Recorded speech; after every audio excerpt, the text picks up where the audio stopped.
عقیدے اسلام کے بنیادی عقیدے ہیں، بنیادی عقیدے ہیں، ان میں ذرا برابر بھی ٹس سے مس ہوئے تو تمہارا ایمان چلا جائے گا۔ یہاں سے گمراہیوں کے دروازے کھلتے ہیں۔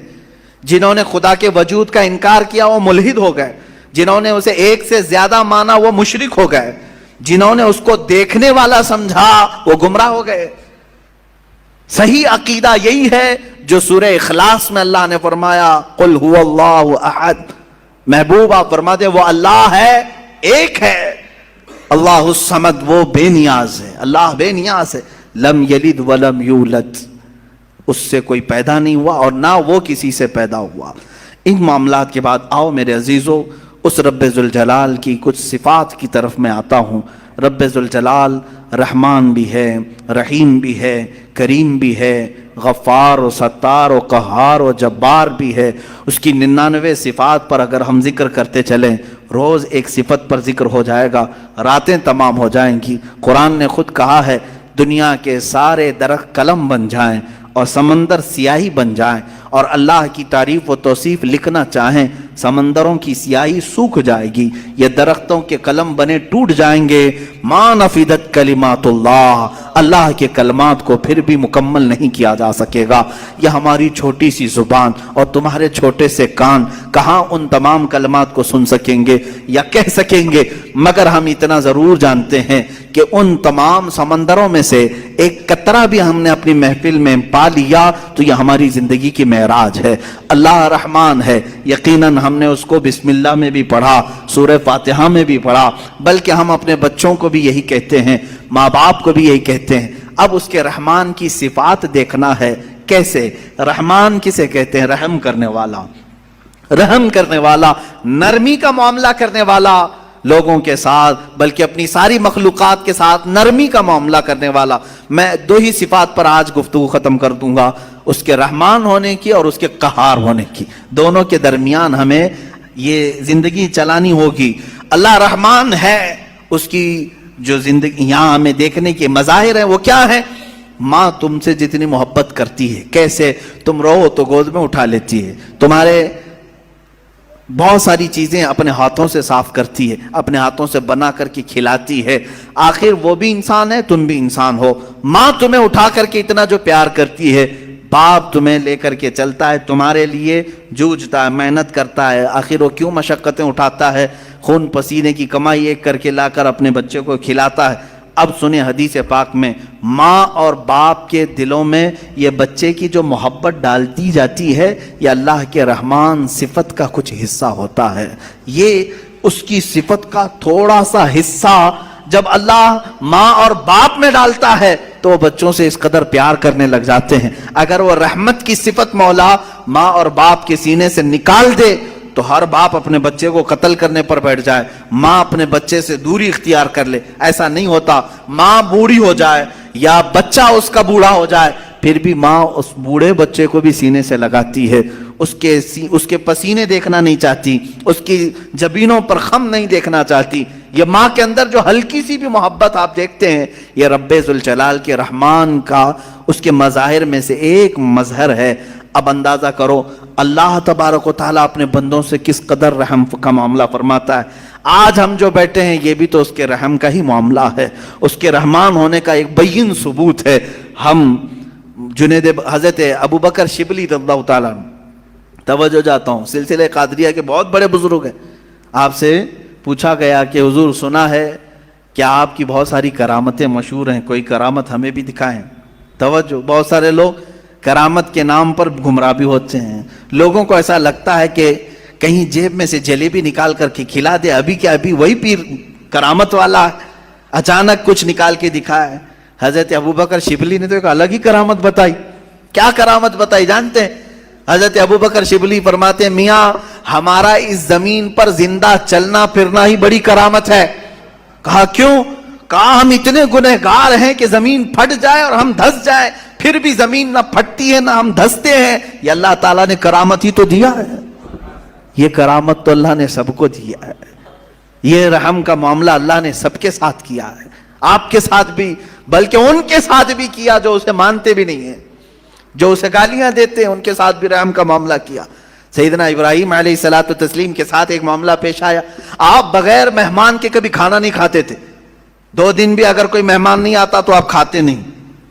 ابراہیم علیہ السلام 2 دن تک بھوکے رہے. تیسرے دن ایک مہمان ملا, اسے لے کر کے آ کے دسترخوان پر بٹھا دیا. کہا کہ آپ ہمارے گھر کے مہمان ہیں, اب کھانا بنائے گا. اچھا, دسترخوان پر کہا چلو بسم اللہ کرو, کھاؤ. وہ دہریا تھا, ملحد تھا. کہا کون سا اللہ, میں اللہ کو نہیں مانتا. اتنا کہا, ابراہیم علیہ السلام کو جلا لایا. آپ نے دسترخوان کھینچ لیا, کہا اٹھو گھر سے, نکلو باہر جاؤ.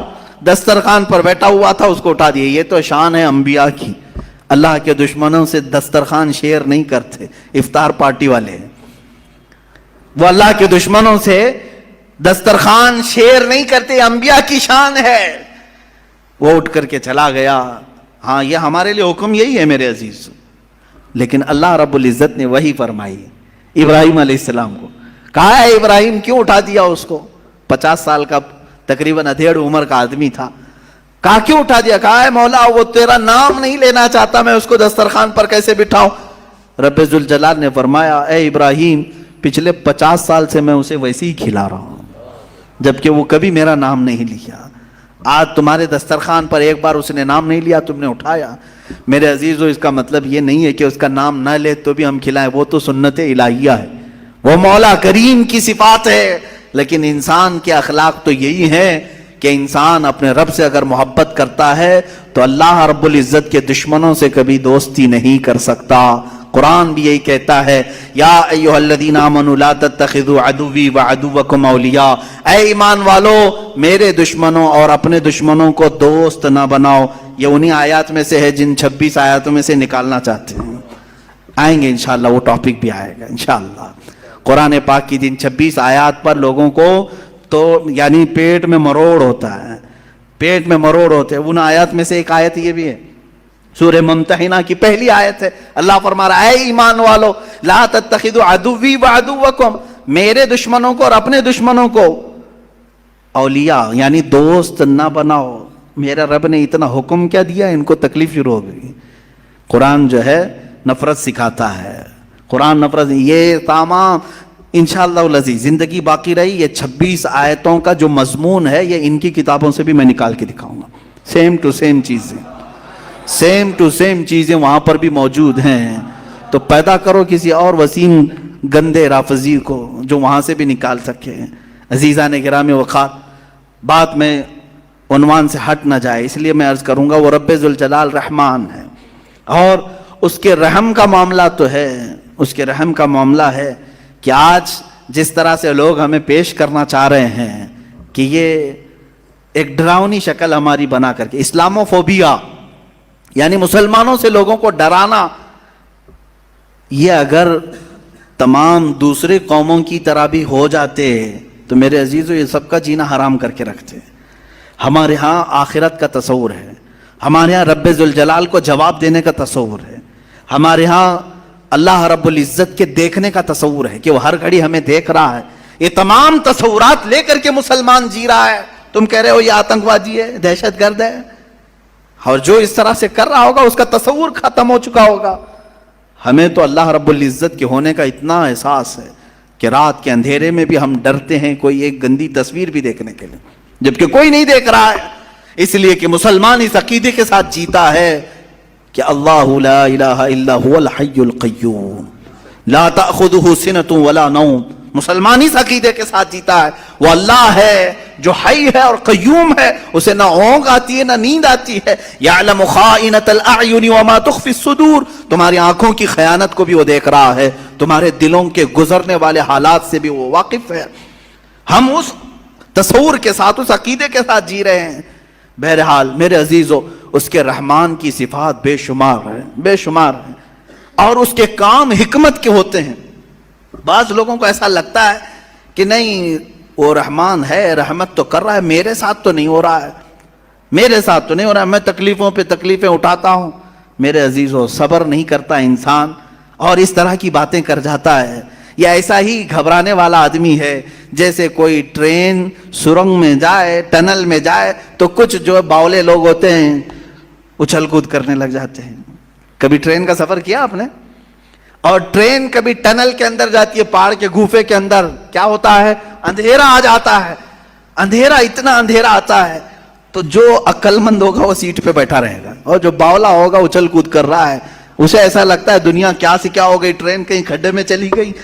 ایسا نہیں ہے, جو عقل مند ہے وہ بیٹھا رہتا ہے. اگر آپ عقل مند ہیں, بیٹھے رہتے ہیں اپنے سیٹ پر, میں پوچھتا ہوں کیوں بیٹھے رہتے ہو, کیوں بیٹھے رہتے ہو, اندھیرا ہو گیا, ٹرین گوفے کے اندر چلی گئی ہے, آپ کہیں گے میاں تھوڑی دیر کی بات ہے, یہ ٹرین کا ڈرائیور چلا تو رہا ہے, نکالے گا نا. ٹرین نکل کر کے باہر آ جاتی ہے تو آپ کہتے اجالا تو آ گیا. اے میرے عزیز, ٹرین کے چلانے والے پر تجھے اتنا یقین ہے سیٹ چھوڑ کر اٹھتا نہیں. اس طرح تیری زندگی میں جب مصیبتوں کا کبھی اندھیرا آتا ہے, یقین کر وہ رب ذوالجلال پھر اجالوں میں لائے گا. ان مع العسر یسرا, اس نے فرمایا ہے ہر تکلیف کے بعد آسانی ہے. کیوں اتاولے ہوتے ہو, تھوڑی سی تکلیف کیا آئی, شکایت کیا, میرے ساتھ رحم کا معاملہ نہیں ہو رہا ہے, میرے ساتھ رحم کا معاملہ نہیں ہو رہا ہے. فعل الحکیم لا یخلو عن الحکمہ, وہ حکیم ہے, اس کا کوئی کام حکمت سے خالی نہیں ہوتا, کوئی کام حکمت سے خالی نہیں ہوتا. آج دوپہر میں اگر تمہیں روٹی نہیں ملی ہے تو کوئی نہ کوئی سبب ہوگا, وہ تمہارے حق میں بہتر چاہتا ہے. عسیٰ ان تکرہوا شیئا وہو خیر لکم, قرآن کہتا ہے بسا اوقات تم جس چیز کو نہیں چاہتے لیکن وہ تمہارے حق میں بہتر ہوتا ہے. جنید بغدادی رضی اللہ تعالیٰ عنہ کے زمانے میں ایک خاتون, وہ دھاگا, روئی سے دھاگا بناتی تھی, روئی سے دھاگا بناتی تھی, اور وہ دھاگا بنانے کے بعد بیچ آتی تھی. کتنے, آدھے درہم میں بکتا تھا اس کا, آدھا درہم.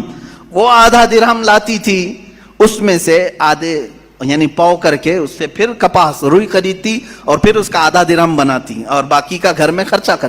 ایک دن آدھے درہم کی روئی لائی اور پورے کا اس نے دھاگا بنا دیا. دھاگا کچا ہوتا, سوکھنے کے لیے رکھی صحن میں, اندر کھانے کے بنانے کے انتظامات کر رہی تھی. ایک کوا آیا اور دھاگا اٹھا کے لے گیا. بیوہ عورت, اس کے سوا کچھ بھی نہیں تھا, آج کچھ بھی نہیں تھا اس کے پاس, بھوکی رہ گئی. اب نہ خریدنے کے لیے دھاگا خریدنے کے, روئی خریدنے کے بھی پیسے نہیں, کھانا بنانے کے بھی پیسے نہیں, آلریڈی بیوہ ہے اور غریب ہے. کہنے لگی کیا اتنی غربت کے بعد بھی اللہ تعالیٰ ایسے اس کی بچی پونجی بھی اٹھا لیتا ہے. لوگ یہی کہتے ہیں نا, میرے پاس کچھ نہیں تھا پھر بھی میں نقصان میں جا رہا ہوں, اب تو کچھ رحم کر دیتا. ارے بھائی, بڑے سیٹ آدمی کے 1 لاکھ روپے چلے گئے تو سمجھ میں آئے گا چلو ٹھیک ہے, باقی بچے ہوئے پھر کور کر لے گا. جس کے پاس کچھ نہیں, لاسٹ پونجی بچی ہے, وہ بھی مولا نے اٹھوا دیا, تو یہ کون سا رحم ہے. بندے تل ملا جاتے ہیں. وہ خاتون گھبرائی اور کہا یہ اب کون سے رحمان کی صفت ہے, کیا وہ رحم کر رہا ہے میرے ساتھ, میں بیوہ ہوں, کچھ بھی نہیں میرے پاس. حضرت جنید بغدادی کے پاس دوڑی دوڑی گئی. دوسرا دن تھا, بھوک کی شدت تھی, دوڑی ہوئی آئی. حضرت جنید بغدادی اس وقت بیٹھے تھے, ان کے دربار میں کچھ لوگ آئے ہوئے تھے باہر کے, ملنے کی غرض سے دور سے آئے ہوئے تھے. آپ کو یہ چیختی ہوئی آئی تو اس کو سائڈ میں کھڑا کیا, رک جاؤ میں پہلے ان کی باتیں سن لوں, پہلے ان کی باتیں سن لوں. ان لوگوں نے آ کر کے کہا کہ حضور ہم کچھ نذرانہ لے کر کے آئے ہیں, کچھ نذرانہ لے کر کے آئے ہیں, یہ قبول فرما لیں. کیا تھا نذرانہ؟ 10,000 سونے کے سکے, اشرفیاں تھی. کہا کہ حضور آپ اپنے حساب میں اس کو تقسیم کر لیں. حضرت جنید بغدادی رضی اللہ تعالیٰ عنہ نے وہ 10,000 اشرفیاں لیے اور پورے کے پورے اس عورت کو دے دیا. وہ عورت ابھی کچھ کہنے والی تھی, اس کے کہنے سے پہلے آپ نے دے دیا. کہا اس کو پکڑو. اب پھر وہ آئی ہوئی جماعت تھی, اس سے پوچھا کیا معاملہ ہے, کیوں اتنی بڑی رقم تم ہدیے میں لائے. سنو میرے عزیزو, فعل الحکیم لا یخلو عن الحکمہ. وہ کہتے ہیں ہم سمندر کے سفر پر تھے, کشتی میں بیٹھے تھے, آ رہے تھے, اچانک ہماری کشتی پھٹ گئی. کشتی میں سوراخ آیا, پانی اندر آنے لگ گیا. تو جیسے یہ چمڑے کی کشتی تھی, پانی اندر آنے لگا تو ڈوبنے کے چانسز بڑھ گئے. پانی جتنا ہو سکا ہم نکال کر پھینکتے رہے, لیکن اس کشتی کی مرمت کے لیے ہمارے پاس کچھ نہیں تھا. اچانک ایک کوا آیا اور اوپر سے دھاگا گرا دیا. ایک کوا آیا, دھاگا اوپر سے گرایا, اور وہ اتنا ہی دھاگا تھا جس سے ہماری کشتی سل جاتی تھی. ہم نے اسی دھاگے سے اپنی کشتی سل دی, اور پھر اسی وقت ہم نے یہ نیت کر لیا کہ وہ رحمان ہے جس نے ہمیں بچایا ہے, ہم صحیح سلامت جائیں گے تو 10,000 اشرفیاں جنید بغدادی کو نظر کریں گے. وہاں ہم نے منت کر لی تھی, میرے آقا ہم نے صحیح سلامت کنارے کو پا لیا، اب آ کر کے وہ 10,000 اشرفیاں آپ کی بارگاہ میں ہم نے نظر کر لیا۔ حضرت جنید بغدادی دلوں کے حالات سے باخبر تھے، اس خاتون کی طرف دیکھا اور پوچھا کیا تمہارے رب نے صحیح رحم کیا یا نہیں؟ تمہارے آدھے درہم کو کوے سے اٹھوا کر بدلے میں 10,000 اشرفیاں دیتا ہے، اسی کا نام رحمان ہے، وہ رحمان ہے۔ بندہ گھبراتا ہے، کہتا ہے ایسے کیسے ہوگا، میرے پاس کچھ بھی نہیں تھا پھر بھی اٹھا لیا۔ انتظار تو کرتا، شکر تو کرتا، یقیناً وہ مولا تجھے اس سے بہتر چیز لوٹاتا۔ یہاں تک کہ حدیثوں میں کسی کا بچہ بھی اگر انتقال کرتا ہے، مولا تعالیٰ فرشتوں سے پوچھتا ہے تم نے اس کے بچے کو لایا، کیا کہہ رہا تھا میرا بندہ میرے بارے میں؟ فرشتے کہتے ہیں مولا وہ تیرا شکر بجا لا رہا تھا، کہتا تھا انا للہ و انا الیہ راجعون۔ مولا فرماتا ہے لکھ دو اے فرشتوں، اس سے بہتر نسل اسے عطا کروں گا، اس سے بہتر اسے خوبصورتیاں جنت میں عطا کروں گا۔ وہ جب بہتر کرنے والا ہوتا ہے تب تمہیں آزمائش کے دور سے گزارتا ہے۔ یہ رحمان ہے، یہ اس کی صفت ہے۔ بہت ساری مثالوں کی ضرورت ہے میرے عزیزو، وقت کی تنگی دامنگیر ہے، وقت عشاء قریب ہے، ہمیں جو وقت ملا ہے مولا اس میں بھی رحمت عطا فرما ہے، اور پھر آگے چل کر کے ہم انشاءاللہ ان گفتگوؤں کو اور طوالت دے سکیں، لمبی کر سکیں۔ اب ایک اور چیز، اس کے رحمان ہونے کے ساتھ ساتھ اس بات کا یقین بھی رکھو کہ وہ قہار بھی ہے، وہ قہار ہے۔ قہار کا مطلب ہوتا ہے سخت پکڑ کرنے والا، سخت پکڑ کرنے والا۔ جب وہ سختی کرنے پر آئے تو پھر تم ہاتھ پیر ہزار ہلا لو بچ نہیں پاؤ گے۔ الہی انت یا قاہر العدو ذی البطش الشدید انت الذی لا یطاق انتقامہ۔ بزرگوں نے فرمایا یہ دشمن کو ایسی سخت پکڑ کرنے والا ہے کہ جس کی پکڑ کی برداشت کسی کے اندر نہیں ہے، کسی کے اندر نہیں ہے۔ اگر وہ پہاڑوں کو حکم دے دے تو وہ اپنے پھٹ کر کے ریزہ ریزہ ہو جاتے ہیں۔ اب میرے عزیزو یہ قہار کی صفت مجھے بیان کرنا اس لیے تھا آج کہ اس کے مظاہر آج دنیا میں نظر آ رہے ہیں۔ آج رب ذوالجلال کی پکڑ اور اس کے قہر کی نشانیاں نظر آ رہی ہیں۔ لوگوں کو جلتے دیکھا، لوگوں کو بہتے بھی دیکھا، لوگوں کو لینڈ سلائیڈنگ میں دبتے ہوئے بھی دیکھا۔ یہ قہار کی صفات میں کا بہت ہلکا سا حصہ ہے، بہت ہلکا حصہ ہے۔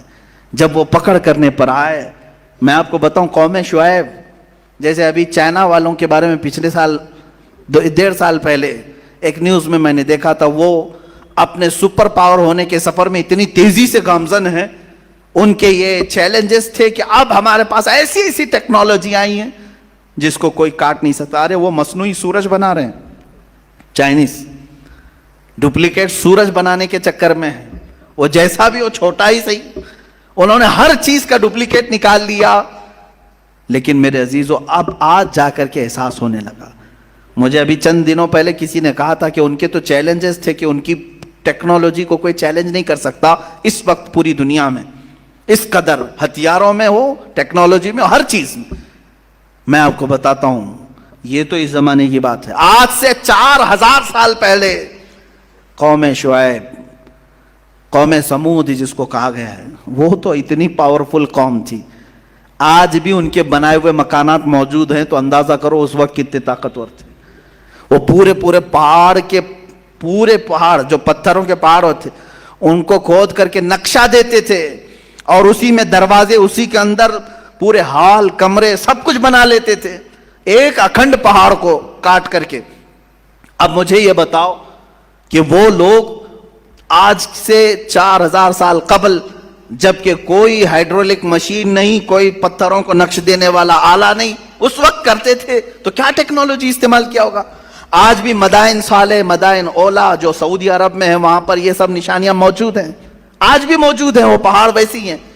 حضرت شعیب علیہ السلام نے اس قوم کو جب ڈرایا تھا کہ باز آؤ اللہ کی نافرمانی سے، باز آؤ ناپ تول میں کمی کرنے سے، گناہوں سے توبہ کر لو، اس قوم نے کہا اگر نہیں باز آئے تو کیا کر لیں گے آپ؟ کہا اللہ کا عذاب آئے گا۔ کہا کیسا عذاب آئے گا؟ انہوں نے اپنے ماضی کے عذابات کو بتایا۔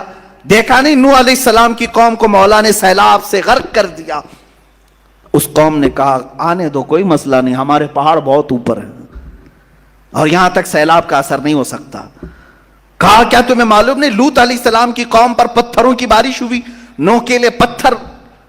تو اس قوم نے کہا آنے دو، پتھر برسیں گے، ہمارا گھر بھی پتھر کا ہے، پہاڑ پورا پتھر کا اور گھر پورے پتھر کے، اگر آسمان سے پتھروں کی بارش ہو تو بھی کچھ نہیں ہونے والا ہے، زمین پہ سیلاب آئے تو بھی کچھ نہیں ہونے والا ہے، اتنے مضبوط تھے ان کے گھر۔ پھر شعیب علیہ السلام نے کہا تمہیں معلوم نہیں اللہ ہواؤں کا عذاب بھی بھیجتا ہے، ہوائیں اس قدر تیز چلتی تھی کہ لوگوں کی چھتیں اڑ جاتی، انسان کے ٹکڑے ہو جاتے تھے۔ اس قوم نے کہا کہ ہوائیں بھی ہمارے گھروں کا کچھ نقصان نہیں کر سکیں گی، پہاڑوں کو ہلا نہیں سکیں گی۔ اس قدر مغرور قوم، اس قدر گھمنڈی قوم، میرے عزیز و رب ذوالجلال نے پھر کون سا عذاب بھیجا؟ قاہر العدو ذی البطش الشدید، سخت پکڑ کرنے والا دشمن کی۔ اس نے کیا بھیجا؟ نہ پہاڑ پر پتھروں کی بارش، نہ سیلاب کا عذاب، نہ ہواؤں کا عذاب، بلکہ جبرائیل امین علیہ السلام کو حکم دیا کہ جائیں نیچے آپ۔ جبرائیل علیہ السلام نیچے آئے اور آنے کے بعد ان کو حکم دیا گیا کہ اے جبرائیل اپنی آواز نکالو، بس آواز نکالو۔ جبرائیل علیہ السلام نے صبح کے وقت اپنی صرف آواز نکالی، ایک چیخ، اس چیخ میں اتنا زور دھماکہ تھا کہ وہ قوم سمود جو اپنے گھروں میں تھی ان کے کانوں سے بھیجا نکل کر پھٹنے لگا، پورا بھیجا کانوں سے باہر نکلتا تھا، آنکھوں کے پتلیاں اڑ کر کے باہر آ گئیں، اور جب جا کر کے دیکھا گیا تو اپنے پہاڑ نما گھروں کے اندر چھتڑے بکھرے ہوئے تھے صرف ایک آواز سے۔ میرے عزیزو یہ کوئی ایسی لفاظی نہیں، آج بھی دنیا جانتی ہے ایٹم بم اگر پھٹتا ہے تو اس کا سب سے بڑا طاقت کا راز آواز ہے۔ آواز، بم کے اندر جو آواز ہوتی ہے یہی کان پھاڑتی ہے، عمارتیں پھاڑتی ہے، آواز کے اندر اتنا اثر ہے۔ جبرائیل علیہ السلام کی صرف چیخ سے ان کے بھیجے نکل گئے۔ یہ قاہر العدو ذی البطش الشدید، اسی لیے اس نے قرآن میں فرمایا ان بطش ربک لشدید، بے شک تمہارے رب کی پکڑ بہت سخت ہے۔ عزیزان گرامی، آج ہم حالات دیکھ رہے ہیں، پوری دنیا جس بیماری اور بلا اور وبا کے چکر میں جوجھ رہی ہے، یہ رب تعالیٰ کے امتحانات میں سے ایک ہے۔ یہ بیماری کو لایا گیا یا آئی ہے، جس طرح سے بھی ہے، ہم اس بیماری کے چکر میں مفلس تو ضرور ہو گئے، غریب تو ضرور ہو گئے، کمزور تو ضرور ہو گئے، ہماری عبادتیں ہم سے چھینی گئی ہیں، ہمارے کاروبار ہم سے چھینے گئے ہیں، ہماری جاب، ہمارے تمام مزدوروں کی طاقت ختم ہونے لگی ہے۔ بیماری آئے نہ آئے لیکن اس کے چکر میں بہت ساری چیزیں آ گئی، لوگوں کے اندر چھوت چھات کا ماحول الگ، لوگوں کے اندر ڈاکہ زنی کا ماحول الگ، اس کے بعد مفلسی اور قحط سالی اتنی بڑھ جائے گی میرے عزیزو جس کا حساب نہیں ہوگا۔ آپ اندازہ کریں چند دنوں کے بعد میری یہ بات اگر آپ کو نہ لگے کہ اب اللہ تبارک و تعالیٰ اپنے قہر کی صفت کو ظاہر فرما رہا ہے، کیونکہ انسان اس قدر آج نافرمان ہے، اور دیکھیں نافرمان ہونا اور ہے لیکن اس مولا کو اور اس کے حبیب کو گالیاں دینا اور ہے۔ رب ذوالجلال عذابات اس وقت کھول دیتا ہے جب اس کے نبی کی شان میں کثرت سے توہین ہونے لگتی ہے۔ میں محسوس کر رہا ہوں آج کے زمانے میں سب سے زیادہ میرے نبی کو گالیاں دی جا رہی ہیں، پوری طاقتیں ایک طرف ہو رہی ہیں، حکومتیں ان کے سپورٹ میں آ رہی ہیں، جو محمد عربی صلی اللہ علیہ وسلم کو نشانہ بنائے بڑی حکومتیں اسے پناہ دیتی ہیں، انہیں ویزے دیتی ہیں، انہیں سیکورٹی دیتی ہیں۔ تو یہ باضابطہ حکومتیں اور طاقتیں مل کر کے میرے نبی کو نشانہ بنا رہی ہیں۔ اب انتظار کریں اللہ رب العزت کے عذاب کا، عذاب آئے گا، ان کے بھی چھیتڑے اڑنے کی دیر ہے، ان کی بھی چھتیں غائب ہونے کی دیر ہے، تخت ان کے بکھرنے کا وقت آنے والا ہے۔ عزیزان گرامی، میں آپ کو ڈرا رہا ہوں جب اللہ کا عذاب آئے گا تو پھر سب اس میں ملوث ہوں گے، سب اس میں پیسے جائیں گے، اچھے اور برے سب عذاب میں بہیں گے۔ سیلاب آئے تو اچھوں کو الگ بروں کو الگ نہیں چھوڑتا، سب کو بہا لے جاتا ہے۔ اس رب ذوالجلال کے قہار کی صفات بھی آج ہیں۔ کیا آپ نہیں دیکھتے کہ ایک طرف جنگلات میں اچانک آگ کا لگ جانا اور بے حساب جانوروں کو آگ کی موت میں جھلس جانا، یہ اللہ کی پکڑ ہے، اللہ کا قہر ہے۔ بیماریوں میں پورے انسانوں کا گرفتار ہونا اللہ کا عذاب ہے۔ سیلاب کا اچانک آنا اور گھر کے گھر تباہ کرنا اللہ کا عذاب ہے۔ سورج کا گرہن لگ جانا، چاند میں گرہن لگنا اللہ کا عذاب ہے۔ تمہارے رزق سے برکت کا اٹھ جانا اللہ کا عذاب ہے، تمہارے سروں پر ظالموں کو بادشاہ مسلط کرنا اللہ کا عذاب ہے، جو ظالم ہیں درندے ہیں وہ تمہاری حکومتوں پہ آئے ہوئے، یہ اللہ کا عذاب ہے۔ اس عذاب سے چھٹکارا صرف اور صرف ایک ہی ہے کہ لوٹ آؤ اس رب ذوالجلال کی بارگاہ میں، لوٹ آؤ اور اسے مناؤ اور پھر پکار کر کہو استغفر اللہ ربی من کل ذنب واتوب الیہ، اے اللہ میں تیری پناہ مانگتا ہوں، میں بخشش چاہتا ہوں تیرے بارگاہ میں اور میرے تمام گناہوں کی معافی چاہتا ہوں۔ جس دن بندہ استغفار کر کے لوٹ آتا ہے تو پھر وہی قہار پھر تم پر اپنے رحمان کی صفات کا اظہار فرماتا ہے۔ وہ قہار ہے، پکڑ کرتا ہے، لیکن بندہ جب عاجزی کرتا ہے تو پھر وہ اپنے رحمان کی صفات کا اظہار کرتا ہے۔ وہ رحمان ہے، لیکن یہ ایک چیز ہے، اب آخری میں یہ کہہ کر کے جاتا ہوں، رحمان بھی صفت ہے، قہار بھی صفت ہے اس اللہ کی، اور رحم بھی کرتا ہے، پکڑ بھی کرتا ہے۔ آپ اگر ہم سے سوال ہی کرتے ہیں کہ کون سی چیز اس میں زیادہ بھاری ہے، رحمان کی صفت یا قہار کی صفت؟ ظاہر سی بات ہے قہار کی صفت آپ سب کو پتا ہے، جب وہ پکڑ کرے تو پورے کے پورے تباہ ہوتے ہیں، یہ تو بہت بھاری چیز ہے۔ لیکن حدیث پاک میں ملتا ہے، رب ذوالجلال نے حضور کی زبان پر ارشاد فرمایا، اللہ فرماتا ہے میری رحمت نے میرے غصے پر غلبہ کر لیا۔ رحمان کی صفت قہار کی صفت پر غالب ہے، وہ رحم زیادہ فرماتا ہے، قہر کم کرتا ہے۔ بہرحال اللہ رب العزت کی بارگاہ میں ہم عریضہ پیش کرتے ہیں، مولا تو اپنے قہر سے ہم غریبوں کو بچا لے، ہم سب کو اپنے قہر سے آزاد فرما، اس پوری دنیا میں پھیلی ہوئی بلا اور وبا کو دور فرما دے۔ اے کریم خدا تو اپنے رحمان کی صفات اور رحیم کی صفات کا اظہار مولا ہم سب گنہگاروں پر عطا فرما، ہم سب پر رحم فرما، کرم فرما۔ اے کریم خدا جو بیمار ہیں انہیں شفا عطا کر دے، جو انتقال کر چکے ان کی مغفرت فرما دے۔ مولا ہم سب کو جب تک تو دنیا میں رکھ تیری عبادت کرنے کی توفیق بخش، آخری سانس تک مولا تیرا ذکر ہماری زبانوں پر جاری و ساری فرما۔ جب دمیں واپسی ہو یا اللہ، جب دمیں واپسی ہو یا اللہ، لب پہ جاری ہو بس لا الہ الا اللہ محمد رسول۔